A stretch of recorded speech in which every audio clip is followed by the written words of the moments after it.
Manchester United kalah lawan Manchester City dan harus diakui di match ini Pep Guardiola benar-benar nunjukin kualitasnya sebagai seorang manajer yang bagus gitu ya, berprestasi. Kelihatan di match ini di mana sebelum match dimulai Pep ditanyain sama jurnalis kenapa dia drop Jack Grealish yang mana adalah pemain termahal Britania memecahkan rekor transfer dan alasannya adalah Pep ingin bermain dengan pemain kaki kiri di left side di sayap kiri dan pemain berkaki kanan, pemain dengan dominan kaki kanan di sayap kanan.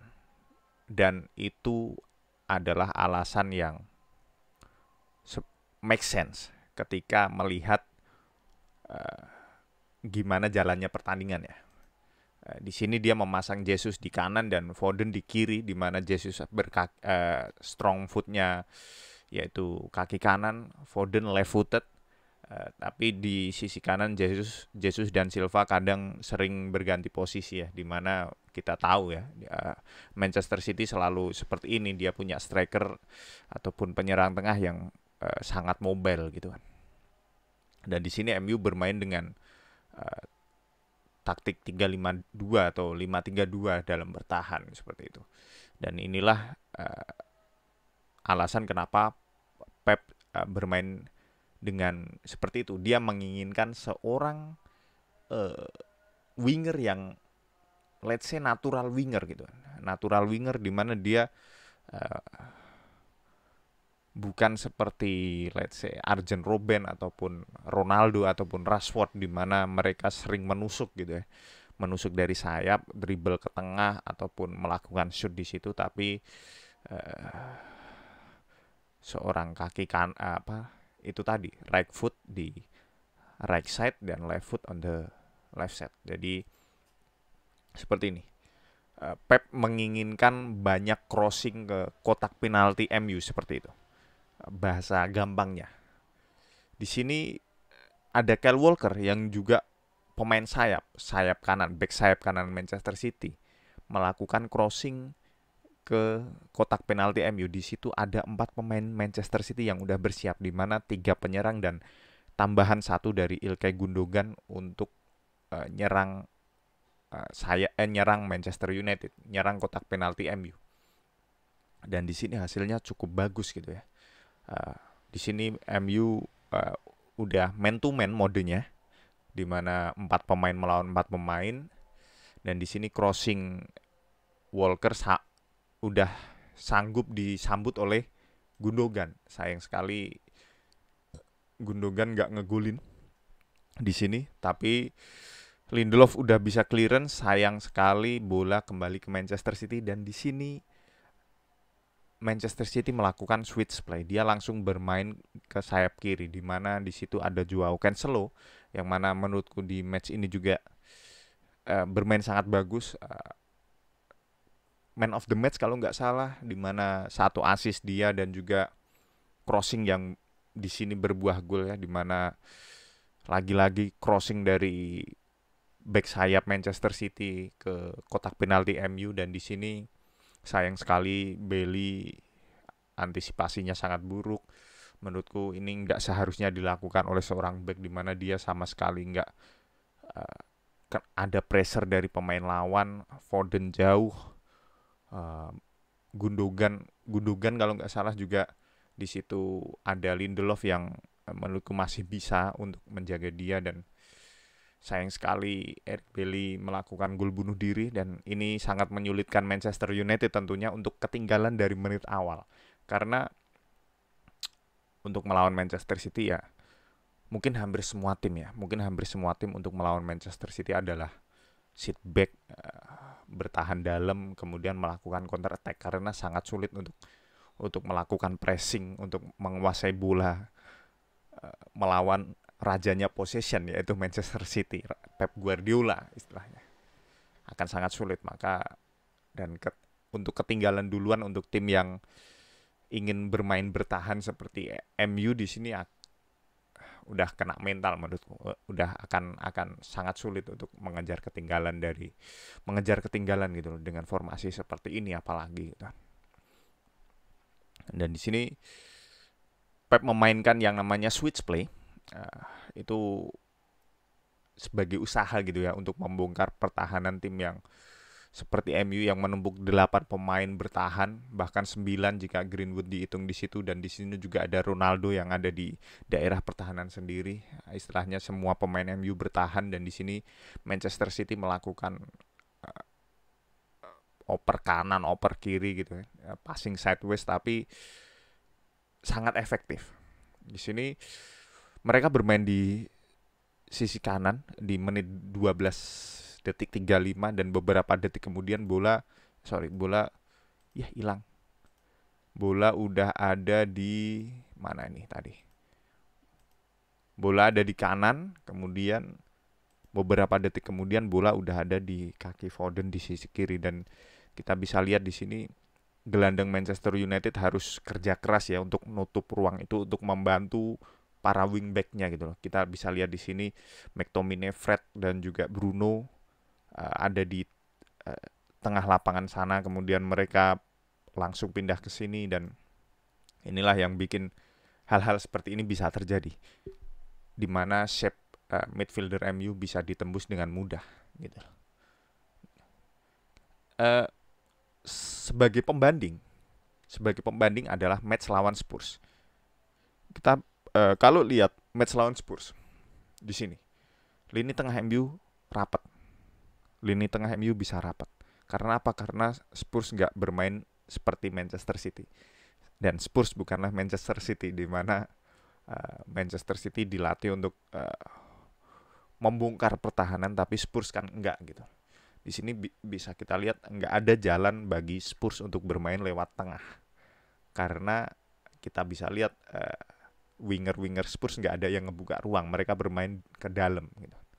Berbeda dengan Manchester City. Karena switch of play yang dilakukan tadi,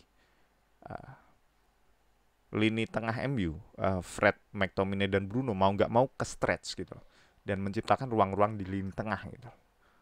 Dan ini yang juga bisa menjadi alternatif buat Manchester City. Tapi kan sayang sekali menurutku nggak ada ancaman dari build up seperti ini di Manchester City, dan harus diakui build up yang oke dari mereka adalah dari sayap, di mana wingback dan juga wingernya seperti itu. Di match lawan Spurs kita juga bisa lihat work rate-nya Cavani, positioning-nya lebih bagus. Positioning-nya Cavani tentu saja berbeda dengan Greenwood di sini. Ya mungkin Greenwood akan nggak bisa disalahkan juga ya, dia seorang striker, mungkin dalam bertahan juga nggak begitu bagus, tapi bisa kita lihat tiga gelandang MU di sini sangat ya kesulitan lah menurutku. Karena di kanan kiri gitu terus kan. Lanjut. Nah, ini adalah satu-satunya peluang MU. Satu-satunya shot on target MU. Di mana tercipta dari crossing Shaw ke Ronaldo, karena agak sulit juga sebenarnya untuk Manchester United bermain dengan 5-3-2 seperti itu untuk melawan Manchester City kalau nggak melalui counter attack. Dan ini adalah satu-satunya peluang crossing yang nyambung. Sayang sekali hanya itu ya, shot Manchester United sama sekali nggak mengancam di fase-fase lainnya. Sayang sekali. Dan ini adalah gol yang menurutku nggak harus terjadi. Ini bikin MU kesulitan. Kalau tadi di gol-gol awal itu juga sering terjadi di MU ya. Gol-gol awal di 15 menit awal itu MU sangat sering kebobolan seperti itu. Gol bunuh dirinya Eric Bailly, kemudian Eric Bailly yang miss dengan McTominay seperti di match lawan Atalanta, itu juga terjadi di menit-menit 10 kalau nggak salah. Dan lagi-lagi MU di sini menurutku kurang konsentrasi ataupun kurang komunikasi di sini. Kita bisa lihat Luke Shaw Di sini error yang ingin aku highlight adalah error yang dilakukan oleh Luxo. Pertama, dia udah melihat adanya Gundogan di situ yang kosong. Luxo udah melihat itu, dia udah bisa melihat, mengantisipasi ada Gundogan di situ. Kemudian Luxo pun juga melihat ada Bernardo Silva di situ. Luxo tahu ada dua orang di belakangnya dari bahasa tubuhnya ya ini ya. Dia bisa, menurutku dia udah bisa melihat dua orang ini ada di mana. Tapi sayang sekali ketika bola di crossing, sebenarnya dia udah bergerak. Dia udah bergerak terlebih dahulu untuk antisipasi bola crossing dari Cancelo. Dan lagi-lagi inilah taktikal dari Pep. Dia ingin banyak bola crossing gitu ya. Seperti tadi Kyle Walker yang kemudian disambut oleh Gundogan, dan juga kemudian gol pertama Manchester City dari crossingnya Cancelo yang kebetulan kena kaki Eric Bailly dan kemudian on goal. Dan di sini juga crossing dari Cancelo yang mana dia adalah right footed, dominan kaki kanan, dan crossing in swing seperti ini bisa jadi kelebihan gitu. Dan di sini Luxo sebenarnya udah antisipasi crossing ini, tapi sayang begitu bola udah deket dia malah ngebiarin gitu kan. Kalau kita lihat golnya kemarin gitu, ini amat sangat disayangkan. Dan ini adalah di akhir-akhir babak pertama, injury time. Mungkin konsentrasi juga udah buyar, pengen segera masuk ke ruang ganti, aku nggak tahu ya. Tapi menurutku di sini ada dia miss dengan Harry Maguire di sini. Karena bahasa tubuhnya kelihatan habis itu dia kayak komplain ke Harry Maguire. Aku juga nggak tahu apa yang sebenarnya dia komplain. Mungkin di sini Luxo beranggapan Harry Maguire bisa clearance, tapi Harry Maguire ngebiarin itu, tapi Shaw juga malah ngebiarin itu, dan seharusnya Bernardo Silva nggak dapat bola itu. Harusnya ya. Aku nggak tahu. Tapi dua pemain ini entah kenapa sering miskom. Aku nggak tahu apakah ada apa gitu. Ada apa di antara dua pemain ini. Di match melawan Liverpool juga sama gitu. Di gol ini Luxo dan Harry Maguire nggak bisa berkata-kata. Mereka sama-sama salah antisipasi gitu. Luxo mendekat, Maguire justru ya nggak ada komunikasinya dua orang ini. Sama seperti di gol Manchester City ini. Apa yang salah gitu dengan dua pemain yang harusnya udah sering main bareng gitu ya, di MU maupun di timnas, harusnya understandingnya udah tinggi gitu loh. Tapi mereka melakukan hal-hal yang seharusnya nggak perlu dilakukan gitu.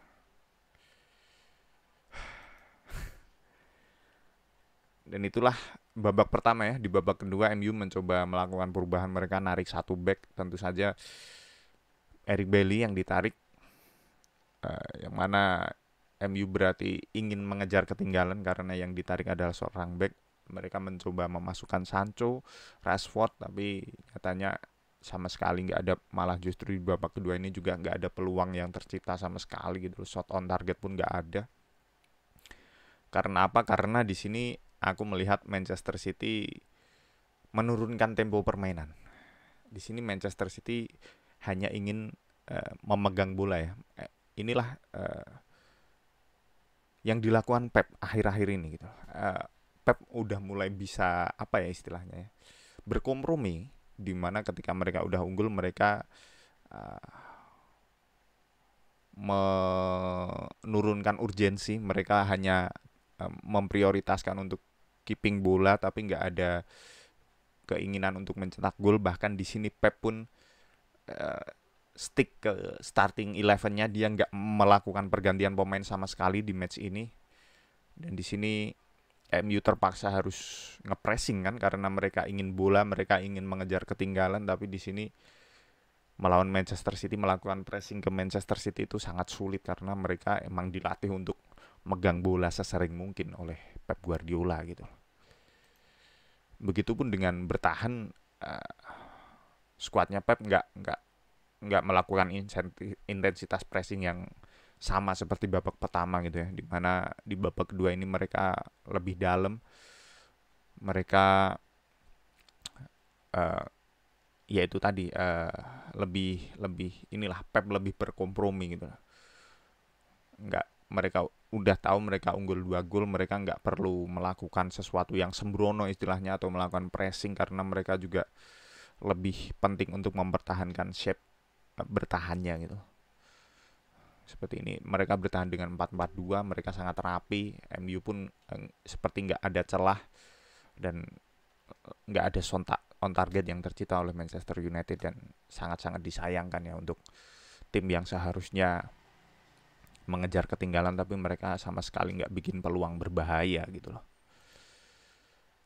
Itu semoga MU lekas berbenah, semoga nggak ada terjadi gol-gol kesalahan yang konyol seperti own goal ataupun golnya Bernardo Silva, itu sangat-sangat disayangkan ya.